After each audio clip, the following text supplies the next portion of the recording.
జీవితంలో ఎన్నో విషాదాలు మరెన్నో గాయాలు అయినా సరే ఆయన వెనకడుగు వేయలేదు.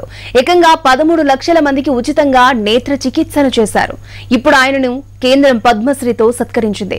ఇంతకీ ఎవరైనా ఉచిత సేవల వెనుక ఉన్న కనిపించని ఆ విషాదమేంటి? సంకురాత్రి చంద్రశేఖర్. ఈ పేరంటే గోదావరి జిల్లాల్లో తెలియని వారుండరు. లక్షలాది మంది కంటి రోగులకు వెలుగు చూపడమే జీవితాశయంగా పెట్టుకున్నారు.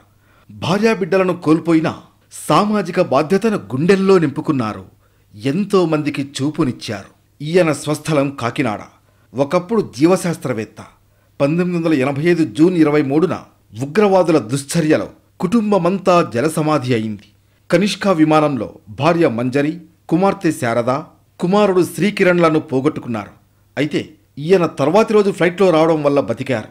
ఈ దుర్ఘటన తర్వాత 1988లో కాకినాడ వచ్చిన ఆయన సమాజ సేవకు పూనుకున్నారు.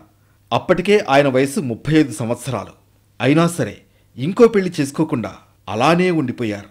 సంకురాత్రి చంద్రశేఖర్ తన సతీమణి శారద పేరుతో విద్యాలయం ప్రారంభించి వేలాది మంది పేద పిల్లలకు చదువు చెప్పించారు.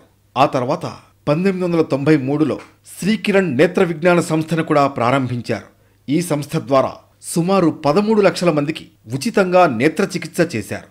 ఇలా చంద్రశేఖర్ విశేష సేవలను గుర్తించిన కేంద్ర ప్రభుత్వం పద్మ అవార్డు ఇచ్చి గౌరవించింది. ఒక రకంగా ఉండడం కానీ మేము ఎప్పుడూ బాధ్యతగానే చేసాం. కొత్త బాధ్యత ఏమి తీసుకోక్కర్లేదు. అవార్డు వచ్చిందని గర్వపడుకుంటా మటుకు ఉంటాను నేను తప్పకుంటాను. ఎందుకంటే ఎప్పుడైతే గర్వం వచ్చిందో అది పతనానికి నాంది. అది నా నమ్మకం కూడాను. సో అవార్డు వచ్చిన సంతోషిస్తూ ఇంకొంచెం బాగా మనసు పెట్టి చేస్తాం. మొత్తానికి అవార్డు వచ్చినందుకు సంతోషిస్తూ గర్వపడకుండా ఇంకా బాధ్యతగా పనిచేస్తానన్నారు సంకురాత్రి చంద్రశేఖర్.